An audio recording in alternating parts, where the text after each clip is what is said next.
La semaine dernière était remis à chaque élève du cours d'hébreu un diplôme finalisant l'enseignement qu'il a reçu toute l'année.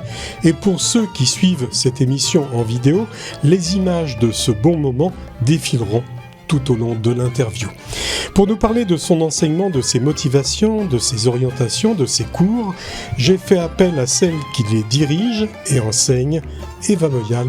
Bonjour. Bonjour Alexandre. Alors tout d'abord, en voyant les photos, j'étais surpris par le nombre de personnes qui suivent vos cours. Elles étaient combien ? Et combien de personnes ont reçu de diplômes ? Alors, officiellement, il y en a eu à peu près 45 et il manquait une dizaine de personnes qui n'ont pas pu se rendre le soir à la cérémonie pour X raisons personnelles. Alors ces personnes, ce nombre de personnes, une quarantaine mettons, sont réparties en combien de cours ? Alors j'ai divisé en 4 cours sur la semaine, lundi, mardi et 2 cours le jeudi. De manière à ce que les personnes, soit qui sont actives, donc qui travaillent, puissent venir après 19h, ou pour les autres qui ont un peu plus de disponibilité, un petit peu avant. Donc ça a été un petit peu aussi un casse-tête, parce qu'il faut savoir que je dispatche aussi 4 cours de débutants qui ont commencé par Aleph Bet, ceux qui avaient déjà des notions d'hébreu, ceux qui étaient un petit peu plus avancés et les très très avancés qui sont déjà presque arrivés au futur dans l'apprentissage en hébreu. Ils n'ont pas tous le même niveau alors ? Pas tous le même niveau, pas du tout. Alors dans une classe, est-ce que ça avance relativement vite ?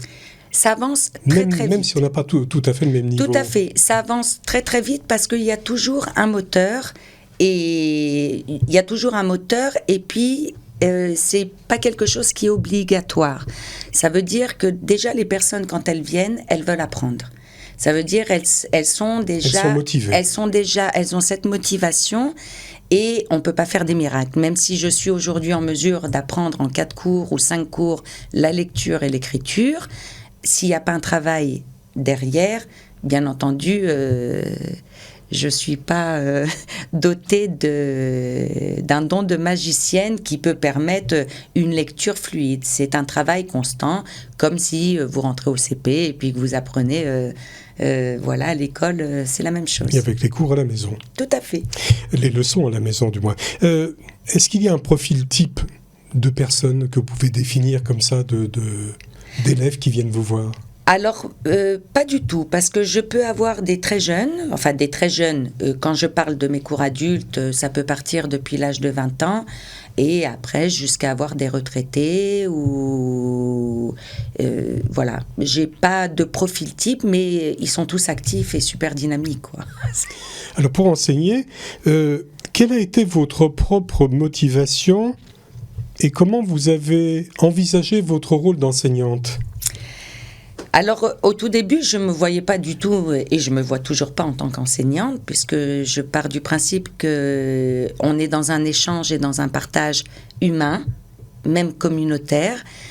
Et il est vrai que, moi, j'ai appris à lire seule l'hébreu. Donc, j'avais déjà moi-même cette motivation pour moi, parce que c'est une langue qui me parle, c'est quelque chose qui est pour moi magique. Et si vous voulez, quand les personnes venaient me voir et me disaient « Va, j'aimerais bien pouvoir lire à la synagogue, j'aimerais bien apprendre l'hébreu, savoir parler quand je vais en Israël, ou lire juste une pancarte. » Bon, il y en a certains qui étaient très utopiques, qui me disaient « Je voudrais lire le journal. » Mais bon, ça, le journal, il faudra qu'on trouve vraiment après des professeurs pour... non, mais là, je vois très bien la motivation de vos élèves, mais votre propre motivation. Mais c'est eux qui ont été ma motivation. Ça veut dire que pour eux, j'ai envie de leur apprendre. Pour moi, c'est pas un poids d'aller enseigner. C'est quelque chose que j'aime transmettre et j'aime transmettre. Et je me rends compte que même cette transmission, elle va au-delà de mes espérances. Donc, pour moi, c'est un cadeau qu'ils me font. Donc, c'est eux ma motivation. C'est pas moi qui suis motivée, c'est eux qui m'ont motivée, en fait. Est-ce que vous avez, Eva, une méthode particulière ? Alors, j'utilise un livre pour me faire une trame de suivi, pour pas que je parte un peu à droite, à gauche. Et à l'image de mon cours d'hébreu qui est vraiment ludique et rempli d'humour et d'amour, j'ai choisi le livre L'hébreu avec plaisir sans professeur. Et puis comme je leur ai dit, eh ben vous m'avez moi comme professeur, au moins c'est toujours ça. S'ils comprennent pas trop le français, au moins je peux leur expliquer. Voilà. Comment se passent les cours d'une manière concrète? Vous arrivez, vous faites ouvrir les livres, les cahiers, alors écoutez, un petit peu à l'ancienne. Tout dépend, parce que en plus vous avez une règle dans la main. Voilà, non. Alors en plus, on fête des fois les anniversaires. Donc, imaginez au prorata des élèves, on a pratiquement chaque mois des anniversaires. Donc comment cela se passe-t-il? Déjà, on a les gâteaux, les bonbons, les boissons. Donc on peut traduire à chaque fois. Et on peut traduire. Donc, on peut traduire gâteau, ouga, etc. Ch'tia pour une boisson, etc., etc. Et ensuite, je leur dis, on en était où la semaine dernière? Parce que des fois, je note pas tout, puisque j'ai 4 cours. C'est pour ça que je vous dis, il y a professeur et professeur. Et donc, soit on reprend sur des points qu'on avait eu des petites difficultés, sinon, on avance à travers de petits textes, parce que j'utilise d'autres supports aussi à côté, des petits tests. On corrige les exercices, parce que je donne quand même des devoirs à la maison. Et même quand je suis en vacances, j'ai été très surprise de voir qu'on m'envoie même sur les groupes, parce que j'ai créé différents groupes WhatsApp pour être en contact permanent avec les différentes classes, pour leur donner des devoirs, leur donner des explications. C'est-à-dire que je suis disponible même en dehors du cours, à proprement parler, pour avoir tout ce suivi. Et j'ai été surprise lors de mon dernier séjour en Israël, quand je leur envoyais des photos sur le groupe WhatsApp de mon séjour en Israël, et ben ils m'envoyaient des photos d'elles en train d'étudier. Eva, qu'est-ce que vos élèves vous apprennent ? Ils m'ont appris beaucoup la patience. Contrairement à la patience et pas la tolérance, parce que je suis hyper tolérante, mais beaucoup la patience. C'est-à-dire que je me suis découvert, même moi, cette capacité à enseigner, alors que je n'aurais jamais pensé avoir... Capacité d'écoute ? D'écoute et de pédagogie aussi, parce que je m'attendais pas à être à pouvoir donner tout ça. Et c'est vrai que c'est super enrichissant. Et puis ce sont des amis, et les classes sont faites de telle manière qu'en fait ils sont eux-mêmes devenus des amis. Ça veut dire que ça va au-delà d'un enseignement pur et simple d'une simple langue. C'est que vraiment, il y a un vrai groupe d'amis, et c'était ça l'idée de faire la remise de diplôme, tout le monde ensemble, parce que je voulais que tous les groupes, puisqu'ils se croisent, ils ne se rencontrent pas, tous puissent se rencontrer, et au final, ils se découvrent des affinités que peut-être même dans une synagogue, on n'aurait pas forcément pu prétendre à une rencontre comme ça. Voilà. Eva, l'hébreu, bon, effectivement, ça se parle, ça s'écoute, ça s'entend, mais aussi ça s'écrit, ça se lit. Et vous leur apprenez donc à lire et à écrire. Tout à fait.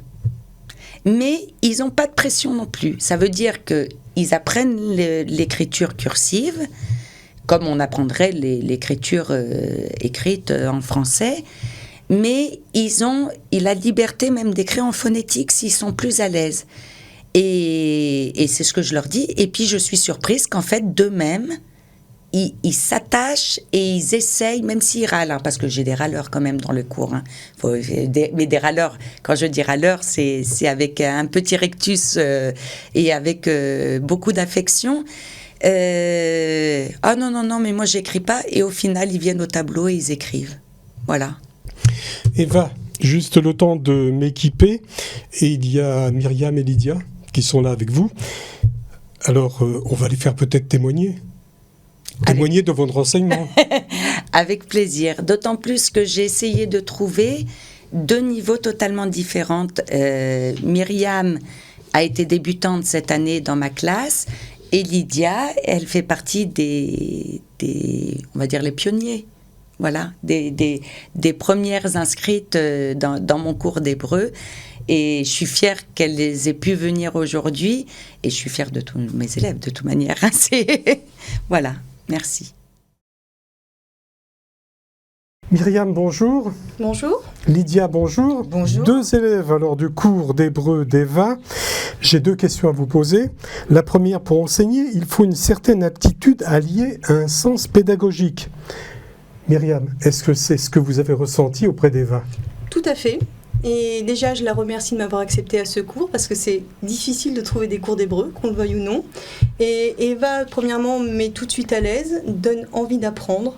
Et c'est un apprentissage qui est ludique, qui est agréable, qui n'est pas scolaire. Et justement, ça permet d'apprendre assez rapidement et ça donne envie de se surpasser. Donc c'est déjà bien. Et je suis très contente du cours que j'ai pu suivre avec Eva, qui m'a donné l'envie justement d'aller plus haut. Et grâce à Eva, j'ai pu m'inscrire en licence d'hébreu que je vais commencer donc au mois de septembre. Voilà, à l'université. Donc je suis ravie. C'est parfait. Lydia ? J'ai pas grand-chose à ajouter. Effectivement. Vous allez aussi faire une licence d'hébreu ? Non, on va pas aller jusque-là. Mais je remercie effectivement infiniment Eva pour avoir donné le la pédagogique, dans la mesure où elle a su fédérer le groupe. Elle a su nous faire aimer l'hébreu, tant et si bien que même en dehors des cours d'hébreu, on se réunit en groupe et on a le plaisir de se réunir et on pense à Eva dans ces moments-là, du reste. Après les cours, on arrive au bout de l'année. Si jamais vous deviez faire un voyage en Israël, est-ce que vous êtes capable de soutenir une conversation ? Est-ce que vous êtes capable de vous diriger dans le pays ? Est-ce que vous pouvez, je sais pas moi, acheter quelque chose ? Régler quelque chose ? Oui, en arrivant à l'aéroport, ça ne sera pas comme la première fois où on est complètement noyé. Donc oui, pour pouvoir se diriger. Vous avez de bonnes bases alors ? De bonnes bases, oui, pour aller au restaurant, pour demander un renseignement, pour se faire comprendre. Je pense qu'on a vraiment les bonnes bases. On a des bonnes assises, comme dirait l'autre. Lydia. À peu près idem, c'est-à-dire que quand même muni d'un fascicule, malgré tout. Mais oui, je pense que j'essaierai de me débrouiller un petit peu. Dis bien tout sans en passer étant par un peu une modeste. autre langue. Comment ? Sans passer par une autre langue comme l'anglais ou le russe ou. Ça, c'est pas tout à fait gagné. Je n'en sais rien, à vrai dire. Mais vous avez envie de vous lancer ? J'ai envie de me lancer. J'ai envie d'avoir cette prise de risque, effectivement, de me lancer. C'est une espèce de challenge. Parfait, on retrouve Eva. Eva, qu'est-ce que vous a apporté personnellement ce rôle d'enseignante ? Et est-ce que vous voyez un prolongement possible ? Et vers quelle destination ? Alors, il est vrai que il y a 2 ans, donc quand j'avais les cours ont commencé depuis 4 ans, mais il y avait 2 cours par semaine. Voilà, ça restait en petit comité, entre amis, etc. Cette année, ça a eu un franc succès, et d'ailleurs, j'ai lancé le pari, et chers auditeurs et chères auditrices, je vous invite à venir vous inscrire parce que je suis en train de redégager plage horaire pour agrandir justement le cercle de cette Ulpan, parce que c'est une vraie belle aventure humaine, Alexandre, faut le savoir, une vraie belle aventure pour notre communauté, parce que les gens reviennent à la communauté, et c'est vrai... Viennent et reviennent. Viennent et reviennent. Et surtout... j'envisage que ça aille beaucoup plus loin parce que je donne aussi des cours au Talmud Torah et c'est vrai que mon rêve dans cette synagogue, puisqu'on a des super et magnifiques locaux, ça serait de créer une école. Alors une école pour les jeunes et puis pourquoi pas une université pour les plus grands. Donc voilà, c'est-à-dire c'est très belle ambition. Ah oui, mais rien n'est insurmontable. Vous savez, Alexandre, quand moi j'ai commencé comme ça, parce que j'avais envie de transmettre et ça me faisait plaisir d'apporter aux gens et de pouvoir aider dans un domaine dans lequel je maîtrisais, que j'ai appris encore plus à maîtriser et de donner. Donc, aujourd'hui, j'ai commencé avec 5-6 élèves. Aujourd'hui, j'en ai presque 50. Sincèrement, Alexandre. En 4 ans, on peut faire des miracles. Et puis bon, on sait en qui on croit aussi. Hein. Eva, pour terminer, en tant que femme de rabbin, quelle est votre vision et même votre conception de la communauté ? On a une très belle communauté à Cannes. On s'en rend peut-être pas des fois trop compte, mais on a une communauté magnifique. Déjà, de par ses activités, de par son rabbin. Bon, je suis peut-être pas trop objective, mais bon, on va essayer de l'être. Subjective plutôt, voilà. On a un président et un conseil d'administration extra. Et on a fait des très belles choses cette année. Tant au niveau culturel que cultuel aussi. Parce qu'il faut savoir que moi, avec les cours d'hébreu, certes, ils viennent participer aux activités culturelles. Et d'un autre côté, je vois tous ces gens revenir à la synagogue et aujourd'hui être fiers de pouvoir prendre un livre de prière, et ça c'est la femme du rabbin qui parle, et de suivre une prière et d'être en mesure de prier, de suivre, et puis d'être content de dire « Ah bah le rabbin il a lu vite, mais moi je suis capable de lire ».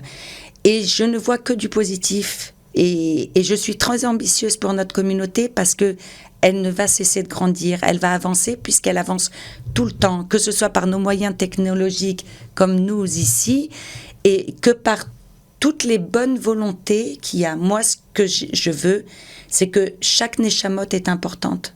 Chaque juif est important. Chaque âme est importante. Et chaque âme est importante. J'ai fait la traduction. Tout à fait. Et ici, c'est leur maison. Et dans une maison, on trouve de tout.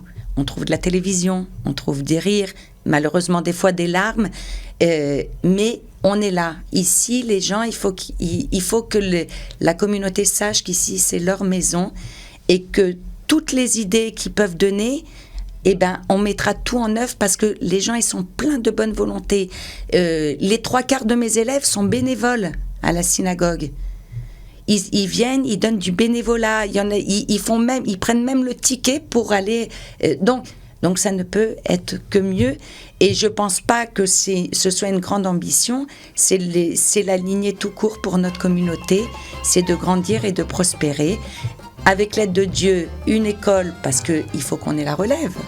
Ben oui, il faut qu'on ait une relève pour notre avenir.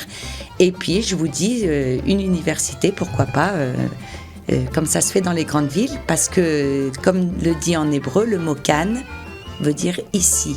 Et tout commence ici, à Cannes. Merci Eva d'avoir accepté mon invitation et d'être passée bien sûr par les studios de Judaï Cannes. Merci Alexandre toujours de me recevoir. Et puis je vous dis à l'année prochaine. J'espère qu'il y aura beaucoup d'inscrits pour l'année prochaine parce que c'est vraiment une belle aventure et on vous attend tous nombreux et nombreuses. Merci.